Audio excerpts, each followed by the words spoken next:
Bonjour, bienvenue à la 6e rencontre du musée EDF Electropolis, Handicap et Patrimoine naturel et culturel. Comme l'année dernière, je salue également les internautes qui vont se connecter sur le site electropolis.edf.com et qui vont nous suivre en direct tout au long de la journée. Je rappelle qu'Anne-Christine Legris et Rachel Fréry traduiront en langue des signes tout au long de la journée. Un programme riche nous attend encore cette année avec de belles rencontres. Pour commencer, nous aurons ce matin 2 tables rondes. Je vous présente dans un instant les intervenantes de la première table ronde que nous avons intitulée « Le handicap, ça fait peur ». Vers 11h, la deuxième table ronde portera sur l'accueil des personnes âgées et des malades d'Alzheimer dans les musées. Je donnerai la parole au public après chaque table ronde pour les questions et les échanges. Nous arrêterons la retransmission en direct vers 12h30 pour reprendre à 14h avec 4 interventions. En premier lieu, nous accueillerons Nathalie Bazoge de la Fondation EDF qui nous parlera du partenariat engagé pour améliorer l'accessibilité au Musée d'Art moderne de Paris et au Musée du Sport de Nice. Puis Nicolas Carati du Musée d'Aquitaine de Bordeaux nous expliquera comment il est possible d'être médiateur et non-voyant. Il sera suivi d'Hélène Gouzien du Parc naturel régional des Vosges du Nord qui nous expliquera comment réaliser de grands projets avec des petits budgets. Son intervention sera suivie par Caroline Buffet du musée des 3 pays de l'Eurart en Allemagne. Elle nous présentera son projet autour du handicap mental appelé Inspiration.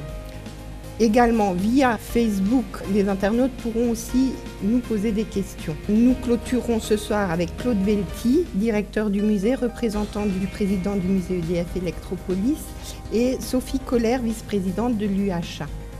Mais pour le moment, je vais passer la parole donc à Claude Velti, Christelle Mutschler et Madame Grete pour les allocutions d'ouverture. Merci Catherine.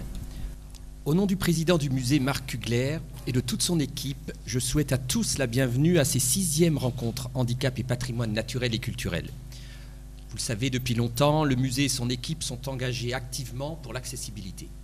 Cette année, nous devons un remerciement tout particulier à l'Université de Haute-Alsace et à sa présidente, Madame Christine Gangloff-Ziegler, qui a gentiment accepté de nous accueillir pendant les travaux du musée, ainsi qu'à Madame Fabienne Fournier, sa directrice de cabinet, qui nous a efficacement accueillis.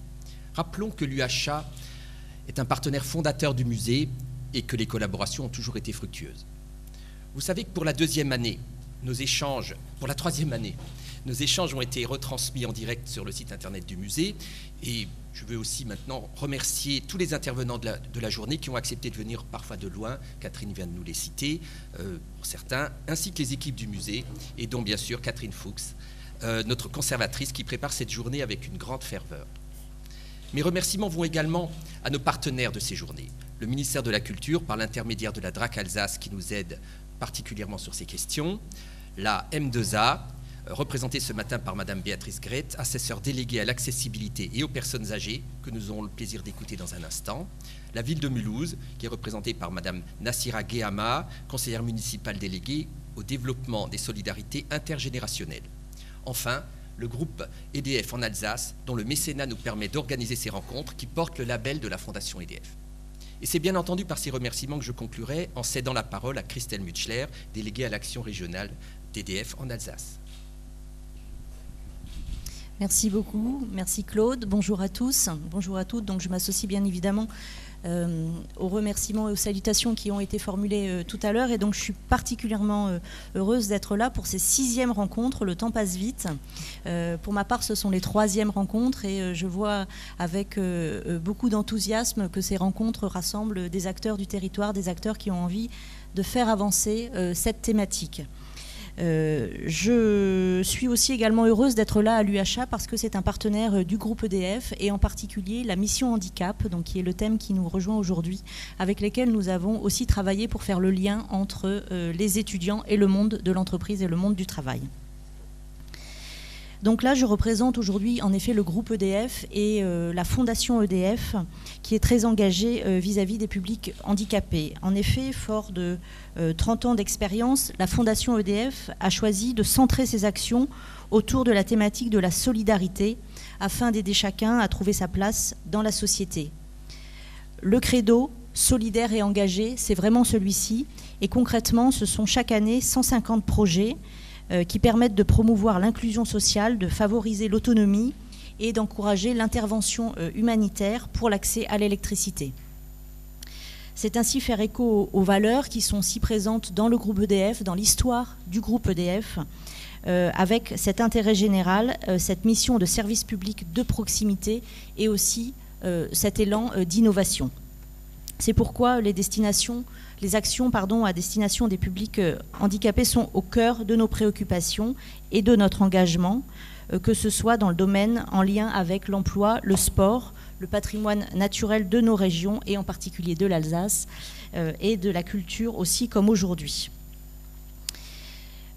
Vous le savez, EDF c'est une entreprise nationale, voire internationale, mais que le public connaît bien, mais aujourd'hui c'est vraiment avec la dimension locale que nous avons engagé ce partenariat et ce soutien, car nous sommes résolument engagés pour encourager et accompagner les initiatives qui profitent à tous sur notre territoire de vie pour un développement harmonieux des territoires avec une conciliation entre l'humain, l'environnement et bien entendu le développement économique dont nous avons besoin. Particulièrement en Alsace, nous sommes quelques 3000 salariés du groupe EDF, c'est-à-dire le deuxième employeur industriel, après Peugeot, si on fait la somme de l'ensemble de nos activités, y compris de notre filiale du Bas-Rhin Électricité de Strasbourg. Et tous les jours, nous sommes aux côtés de l'activité économique, sociale du territoire pour apporter au sens propre du terme, mais aussi au sens figuré, l'énergie dont chacun a besoin pour que nos initiatives se développent et se poursuivent. Et bien évidemment, la culture et notre patrimoine doivent être en ce sens des éléments auxquels nous apportons de l'attention, doivent être accessibles pour permettre à tous de la découvrir, cette culture et ce patrimoine, de l'apprécier, de le partager et aussi de le transmettre. Ces actions et cet engagement en matière de développement durable et en matière sociétale est historique, mais a été renforcé dans le cadre d'une convention de coopération avec la région Alsace, le conseil régional.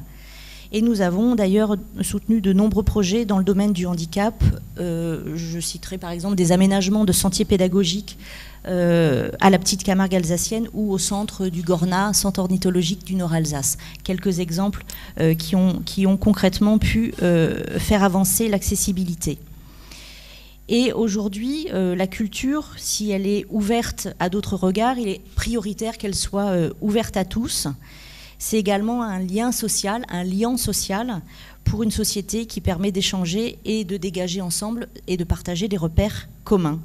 Mais si tout le monde en convient, de la façon dont je l'exprime, on sait aussi que nous avons beaucoup de progrès à faire, beaucoup d'engagement à faire dans ce domaine-là, et les choses, comme dans d'autres domaines, n'avancent que si les hommes et les femmes y mettent aussi de l'énergie et de l'engagement. Donc vous tous ici réunis, et sans doute les internautes qui nous regardent, vous êtes des convaincus, des acteurs engagés pour faciliter l'accessibilité. Et c'est de vos réflexions et de vos retours d'expérience et surtout de votre énergie personnelle dont la société a besoin pour avancer. Et j'y mettrai une dimension très très importante qui est la dimension innovation qu'on voit aujourd'hui. Donc on pense d'abord à l'innovation technique et technologique, mais aussi l'innovation sociale et sociétale pour aborder ces thématiques-là d'une autre façon que ce que nous avons fait par le passé. Donc je vous souhaite donc de riches échanges et de passionnants travaux au regard de l'ordre du jour très très intéressant qui a été présenté, qui permettront de rendre notre société plus accueillante, plus juste et plus humaine. Merci beaucoup. Je passe la parole à Madame Grete. Bonjour à toutes et à tous. Alors, comme c'est marqué, je suis assesseure déléguée à l'accessibilité et aux personnes âgées Mulhouse, Alsace, agglomération. Je suis aussi adjointe au maire à Ilzac aux personnes âgées et à l'action sociale. J'ai aujourd'hui le plaisir, mais aussi la lourde tâche de représenter M. Jean-Marie Bockel, président de Mulhouse, Alsace, agglomération.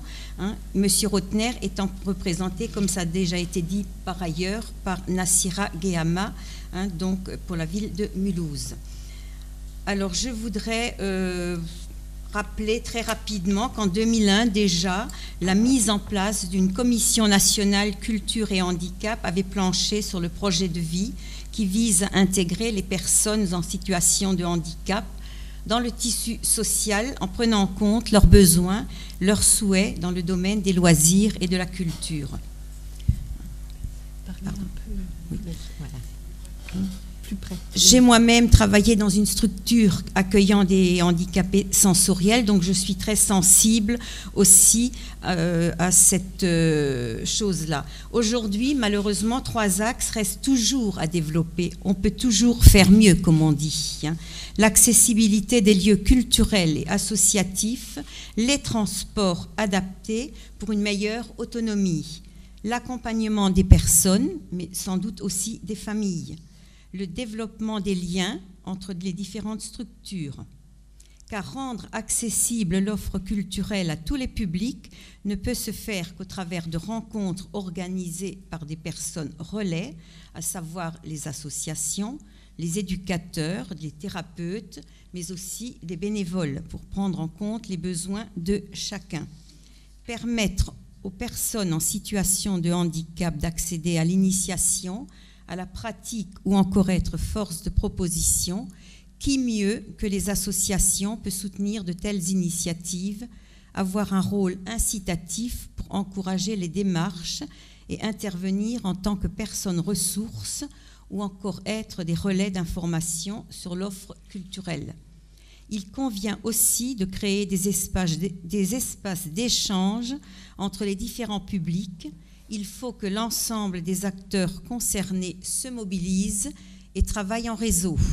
Sur notre territoire, avec les différents établissements, je ne voudrais citer que le centre de réadaptation, l'IDS, le phare, les structures des papillons blancs et aussi beaucoup d'EHPAD, nous sommes peut-être plus sensibles et peut-être aussi plus réactifs.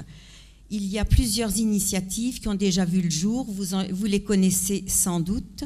Je voudrais citer néanmoins la convention signée entre la filature et des associations de personnes en situation de handicap, l'initiative d'Electropolis, le musée Autrement, ou encore plus récemment le concert de rock traduit en langue des signes de ce soir. Madame Rachel Fréry l'a traduit, et la presse locale s'en est fait l'écho. La carte passe-temps pour les personnes de plus de 65 ans qui couvre donc l'ensemble de l'agglomération et qui offre un choix assez vaste dans le domaine culturel, ne serait-ce que à travers les piscines, le zoo, le théâtre, les promenades dans des jardins.